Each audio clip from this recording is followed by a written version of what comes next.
കൃഷ്ണ ഗുരുവായൂരപ്പ ശരണം. ഗുരുവായൂരപ്പൻ്റെ ഉച്ചപൂജയൊക്കെ കഴിഞ്ഞു, കളഭാലങ്കാരം കഴിഞ്ഞു, നട തുറന്നു കേട്ടോ. അപ്പോൾ നമുക്ക് ഗുരുവായൂരപ്പനെ കാണാനായിട്ട് പോകണ്ടേ. അങ്ങനെ ഗുരുവായൂരപ്പൻ്റെ ചതുർബാഹുവായ വിഗ്രഹത്തിൽ ഇന്നിപ്പോൾ ഏത് രൂപത്തിലാണ് ഭഗവാൻ ഭക്തരെ കാണാനായിട്ട് നിൽക്കണമെന്ന് അറിയാൻ വേണ്ടി നമുക്ക് പോയി നോക്കാം. ആദ്യം തന്നെ കിഴക്കേ നടയിലുള്ള മഞ്ജുളാലിനെ ഒന്ന് പ്രദക്ഷിണം ചെയ്യുക. അങ്ങനെ പ്രദക്ഷിണം ചെയ്യുമ്പോൾ വെങ്കല ഗരുഡ ശില്പവും അതേപോലെ കുചേലൻ്റെ ശില്പമൊക്കെ കാണാം. അത് കഴിഞ്ഞ് അങ്ങനെ വരുമ്പോൾ അത്തിമര ഗണപതി ക്ഷേത്രത്തിൽ വന്ന് ഗണേശനെ കണ്ട് സർവ്വ വിഘ്നങ്ങളും അകറ്റിത്തരാൻ വേണ്ടി പ്രാർത്ഥിക്കാം. പിന്നെ ഇപ്പോൾ നാളെ മുതൽ, അതായത് 4-ാം തീയതി മുതൽ ഉള്ള ഒരു പ്രത്യേകത പറയാനുള്ളത്, 4-ാം തീയതി മുതൽ 6-ാം തീയതി വരെ രാവിലെ 9 മണി മുതൽ 5 മണി വരെ ക്ഷേത്രത്തിന് ശയനപ്രദക്ഷിണം അതുപോലെ അടിപ്രദക്ഷിണം എന്നിവ നടത്താൻ സൗകര്യപ്പെടുന്നുണ്ടാവില്ല എന്നാണ്. കാരണം അറ്റകുറ്റ പണികൾ നടക്കുകയാണ്. അപ്പോൾ ആ കാരണം കൊണ്ടാണ്. അപ്പോൾ അതായത് നാളെ മുതൽ 6-ാം തീയതി ഭഗവതി താലപ്പൊലി വരെ. ഭഗവതി താലപ്പൊലിയുടെ അന്ന് പിന്നെ അത് ഉണ്ടാവില്ല എന്നുള്ള ഉറപ്പല്ലേ. അപ്പോൾ അതിന് ശേഷം മാത്രമാണ്, 5 മണിക്ക് ശേഷം മാത്രമാണ് പിന്നീട് കാര്യങ്ങളൊക്കെ ശയനപ്രദക്ഷിണമൊക്കെ നടത്താൻ കഴിയുള്ളൂ എന്നർത്ഥം. അപ്പോൾ അതാണൊരു പ്രത്യേക അറിയിപ്പായിട്ടുള്ളത്. അപ്പോൾ എന്തായാലും നമുക്ക് ഭഗവാനെ തൊഴാനായിട്ട് പോവാം. ആദ്യം തന്നെ ഗോപുരവാതിൽ കടന്ന് അകത്തേക്ക് പോരാം. അങ്ങനെ വരുമ്പോൾ കൊടിമരം കാണാം. അതേപോലെ ആ വലിയ ബലിക്കല്ലും ഗജരാജൻ കേശവൻ്റെ 2 കൊമ്പുകളും നടുക്കുള്ള മഹാലക്ഷ്മി ദേവീനെയൊക്കെ കണ്ട് തൊഴുത് നമ്മൾ വാതിൽപ്പടി കയറുമ്പോൾ ഇടതുഭാഗത്തെ മേൽപ്പത്തൂരിൻ്റെ പീഠവും അതേപോലെ കെടാവിളക്കൊക്കെ കാണാം.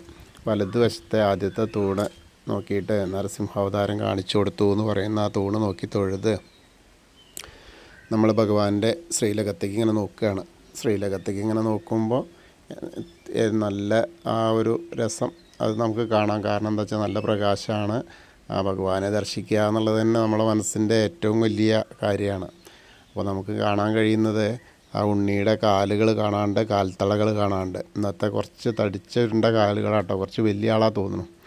പിന്നെ അതുമല്ല ചുവന്ന പട്ടും കറുത്ത പട്ടും ഒക്കെ ഇങ്ങനെ ഇതാക്കിയിട്ട് അതിൻ്റെ മുകളിൽ പട്ടിൻ്റെ കസവ് ഇങ്ങനെ വെച്ചിട്ടുണ്ട്. അങ്ങനെ ഒരു എന്താ പറയുക, താറ് പോലെ ഇങ്ങനെ ഉടുത്തണ്ണാണ്. അപ്പോൾ കുറച്ച് വലിയ ആളാണ്. അത് നല്ല രസമായിട്ട് ആ പട്ടിങ്ങനെ കസവ് ഇങ്ങനെ ഗിൽറ്റിൽ, അതായത് ആ സ്വർണത്തിൻ്റെയും വെള്ളിയുടെയും ഒക്കെ നിലവിളക്കിലുള്ള ആ നെയ് വിളക്കിൻ്റെ ആ പ്രഭയും ഇത് പട്ടിൻ്റെ ആ ഗിൽറ്റിൻ്റെ ആ കസവിൻ്റെ ആ ഒരു പ്രഭയും കൂടി കൂടുമ്പോൾ നല്ല രസമായിട്ട് കാണാനുണ്ട്. പുറത്തേക്ക് ഇങ്ങനെ വേറിട്ട് കാണാം. നല്ല വലിയ ആളാട്ടോ, ചതുർബാഹുവായ വിഗ്രഹം മുഴുവനായിട്ടുള്ള പോലെ. അങ്ങനെ നോക്കുമ്പോൾ അരമണിക്ക് ഇങ്ങനെയൊക്കെ ചാർത്തിയിട്ടുണ്ട്. അതിൻ്റെ മുകളിലേക്ക് ഇങ്ങനെ നോക്കിയാൽ വലിയ ആളാണല്ലോ. അപ്പോൾ അങ്ങനെ കാണുമ്പോൾ കഴുത്തിൽ ആ വളയം പോലത്തെ മാല ഉണ്ട്, പതക്കം പോലത്തെ മാല ഉണ്ട്. അതേപോലെ ഒരു ഗോപീതിലകം വെച്ചിട്ടുണ്ട്. തിരുനെറ്റിയിലൊരു ഗോപീതിലകം വെച്ചിട്ടുണ്ട്. കൈവളകൾ കാണാനുണ്ട്, തോൾവളകൾ കാണാനുണ്ട്. വലിയ ആളാണെങ്കിലും ആ പഴയ ശീലം മാറ്റിയിട്ടില്ല കേട്ടോ. ഉണ്ണിയുടെ കയ്യിൽ വെണ്ണുരുളയും ഓടക്കുഴല, വലത്തെ കയ്യിൽ വെണ്ണുരുളയുണ്ട്, ഇടത്തെ കയ്യിൽ ഓടക്കുഴലും ഉണ്ട്. ചെറിയ കുഞ്ഞിക്കണ്ണന് പകരം കുറച്ച് വലിയ ഉണ്ണിയാണ്. ആ വലിയ ഉണ്ണിയായിട്ടും ആ വെണ്ണ കഴിക്കൽ നിർത്തിയിട്ടില്ല എന്നർത്ഥം. ആ ഓടക്കുഴലും കയ്യിൽ പിടിച്ചിട്ടുണ്ട്. അപ്പോൾ ആ ഒരു കാഴ്ച, അതാണ് ചിരിച്ചും കൊണ്ട് ഇങ്ങനെ നിൽക്കുന്നത്. ഞാൻ അപ്പോൾ വലുതായാലും ഇതൊന്നും മാറില്ല, നമ്മളെ ശീലങ്ങളൊന്നും മാറ്റില്ല എന്നാണ് പറയണേ. അപ്പോൾ ആ ഒരു കാഴ്ച കാണാണ്ട്. അങ്ങനെ അതേപോലെ നല്ലൊരു പീലി, 3 പീലി ഇങ്ങനെ കളഭം കൊണ്ട് ചാർത്തിയിട്ടുണ്ട്. പിന്നെ തിരുമുടിമാല ചാർത്തിയിട്ടുണ്ട്. 2 തിരുമുടിമാല ഉണ്ട് അതിൻ്റെ മുകളിൽ. അതെങ്ങനെയാ വെച്ചാൽ വെളുത്ത പൂവും തുളസിയായിട്ടുള്ളതും, വെളുത്ത പൂവും തെച്ചിയും തുളസിയായിട്ടുള്ളതും. അങ്ങനെ അതേപോലെ തന്നെ ഉണ്ടമാലയും 2 എണ്ണം ഉണ്ട്. അതെന്താ വെച്ചാൽ ഒന്ന് താമര ഉണ്ട്, പിന്നെ വെളുത്ത പൂവുണ്ട്, അതേപോലെ തെച്ചിയും തുളസിയും വെളുത്ത പൂവായിട്ടുള്ളതും. അങ്ങനെയുള്ള 2 തിരുമുടിമാലയും 2 ഉണ്ടമാലയും ആണ് അണിഞ്ഞിട്ടുള്ളത്.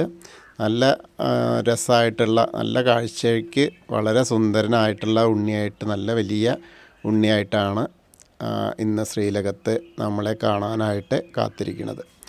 അപ്പോൾ എല്ലാവരും ഭഗവാന്റെ ശ്രീലകത്തേക്ക് നോക്കിയിട്ട് സോപാനപ്പടിയിൽ നിന്ന് തൊഴാമെന്നിങ്ങനെ മനസ്സുകൊണ്ട് വിചാരിച്ചോളൂ. അപ്പോൾ ആ ഉണ്ണിയുടെ അനുഗ്രഹം, ഗുരുവായൂരപ്പൻ്റെ അനുഗ്രഹം നമ്മളിലേക്ക് എത്തും. അത് കഴിഞ്ഞ് നമ്മൾ അവിടുന്ന് ഇറങ്ങിയ സോപാനപ്പടിയിൽ നിന്ന് ഇറങ്ങി അഗ്നികോടിലുള്ള ബലിക്കല്ലും അതേപോലെ തിടപ്പള്ളിയൊക്കെ കണ്ട് തൊഴുത് ആലിലക്കണ്ണനെയൊക്കെ കാണാം. അതൊക്കെ കണ്ട് തൊഴുത് സപ്തമാതാക്കളെ കണ്ട് തൊഴാം. പിന്നീട് അങ്ങനെ ഗണേശനെ കണ്ട് തൊഴാം. ഏകദന്തം മഹാകായം തപ്തകാഞ്ചന സന്നിഭം ലംബോദരം വിശാലാക്ഷം വന്ദേഹം ഗണനായകം. അത് കഴിഞ്ഞ് സരസ്വതി അറയിലേക്ക് നോക്കുക. സരസ്വതി നമസ്തുഭ്യം വരദേ കാമരൂപിണി വിദ്യാരംഭം കരിഷ്യാമി സിദ്ധിർഭവതു മേ സദാ. അങ്ങനെ സരസ്വതി ദേവീനെയും കണ്ട് തൊഴുത് അവിടുന്ന് ഇങ്ങനെ പോരുമ്പോൾ ആ ലക്ഷ്മീനെയും അതേപോലെ ആ കോർണറിലെത്തിയ ചെറിയ ഗണേശനെയൊക്കെ കണ്ട് തൊട്ട് തലോടാം. മത്സ്യം, കൂർമ്മം, വരാഹം, നരസിംഹം വരെയുള്ള രൂപങ്ങളൊക്കെ കണ്ട് തൊഴുത് അങ്ങനെ ആ മേൽശാന്തിയിൽ അവിടുന്ന് അർച്ചന പ്രസാദമൊക്കെ വാങ്ങാം. പിന്നീട് അങ്ങനെ വാമന രൂപവും ഗജേന്ദ്രമോക്ഷത്തിൻ്റെ രൂപമൊക്കെ കണ്ടു തൊഴാം. അങ്ങനെ വന്ന് നമ്മൾ അനന്തശായിയായ അനന്തപത്മനാഭനെ കണ്ടു തൊഴാം. അത് കഴിഞ്ഞ് നേരെ ഗരുഡാരൂഢനായിരിക്കുന്ന മഹാവിഷ്ണുവിനെയും കണ്ടു തൊഴുത് നേരെ നമ്മൾ ശ്രീകോവിലിൻ്റെ പുറകുവശത്ത് വന്ന് സാഷ്ടാംഗം നമസ്കരിക്കുക. നമസ്കാരമൊക്കെ കഴിഞ്ഞ് മുകളിലേക്ക് ഇങ്ങനെ നോക്കിയാൽ ആ ഉഗ്രരൂപിയായ നരസിംഹസ്വാമി നമ്മളെങ്ങനെ അനുഗ്രഹിച്ച് നിൽക്കുന്നത് കാണും. അത് കണ്ട് അവിടുന്ന് ഇങ്ങനെ വന്ന് ബാക്കിയുള്ള ദശാവതാര വിഗ്രഹങ്ങൾ ശ്രീരാമചന്ദ്രനും ബലരാമനും ഭാർഗവരാമനും ശ്രീകൃഷ്ണനൊക്കെ കണ്ട് തൊഴാം. പിന്നെ മുരുകനൊക്കെ കണ്ട് തൊഴുത് ഹനുമാൻ സ്വാമിയുടെ അടുത്ത് വന്ന് ഹനുമാൻ സ്വാമിയെ കണ്ട് പ്രാർത്ഥിക്കാം. ത്വമസ്മിൻ കാര്യനിര്യാഗേ പ്രമാണം ഹരിസത്തമ ഹനുമാൻ യജ്ഞമാസ്തായ ദുഃഖക്ഷയകരോ ഭവ മനോജവം മാരുതതുല്യവേഗം ജിതേന്ദ്രിയം ബുദ്ധിമതാം വരിഷ്ടം വാതാത്മജം വാനരയൂതമുഖ്യം ശ്രീരാമദൂതം ശിരസാ നമാമി. ബുദ്ധിർബലം യശോധൈര്യം നിർഭയത്വം അരോഗത അജാഡ്യം വാക്പടുത്വം ഹനുമസ്മരണാത് ഭവേത്. ഓം നമോ ഭഗവതേ ആഞ്ജനേയായ മഹാബലായ സ്വാഹ. അങ്ങനെ ഹനുമാൻ സ്വാമിയെ പ്രാർത്ഥിച്ച് പിന്നെ രാധാകൃഷ്ണ വിഗ്രഹവും കാളിയമർദ്ദന രൂപവും വെണ്ണക്കണ്ണനെയൊക്കെ കണ്ട് തൊഴാം. അതുപോലെ ഓവിൻ്റെ അവിടെ വന്ന് പ്രാർത്ഥിക്കാം. പിന്നീട് പടിഞ്ഞാറ് ഭാഗത്തേക്ക് കുറച്ചിങ്ങനെ നീങ്ങി നിന്നാൽ നമ്മുടെ താമരക്കണ്ണനെ, കൽപ്പവൃക്ഷത്തിൻ്റെ ചുവട്ടിലിരിക്കുന്ന താമരക്കണ്ണനെ കണ്ട് തൊഴാം. പിന്നീട് കിഴക്ക് വശത്തേക്ക് മുകളിലേക്ക് നോക്കിയാൽ കൊടിമരം കണ്ട് തൊഴാം. പിന്നെ അങ്ങനെ വന്ന് ആ മണിക്കിണറും ഭഗവാന്റെ നൃത്താറിയൊക്കെ കണ്ട് തൊഴുത് കുറൂരമ്മേനെയും നാരദരെയും മേൽപ്പത്തൂരിനെയും വസുദേവരെയൊക്കെ കണ്ട് തൊഴുത് അങ്ങനെ വടക്കേ നടയിൽ കൂടെ പുറത്തേക്ക് വരാം. പിന്നീട് പ്രസാദ കൗണ്ടറിൻ്റെ അവിടെ നിന്ന് ചന്ദനവും തീർത്തൊക്കെ വാങ്ങി എടത്തരികത്തുകാവിലെ ഭഗവതിയെ കാണാനായിട്ട് പോവാം. അപ്പോൾ ഭഗവതിയുടെ താലപ്പൊലി 6-ാം തീയതിയാണ്, ദേവസ്വം താലപ്പൊലി. അപ്പോൾ അതിനൊക്കെയുള്ള ആ ഒരുക്കങ്ങൾ നടന്നുകൊണ്ടിരിക്കുകയാണ്. അപ്പോൾ ഭഗവതിയെ കണ്ട് പ്രാർത്ഥിക്കാം. സർവമംഗളമാംഗല്യേ ശിവേ സർവാർത്ഥസാധികേ ശരണ്യേ ത്രയംബകേ ഗൗരി നാരായണി നമസ്തുതേ.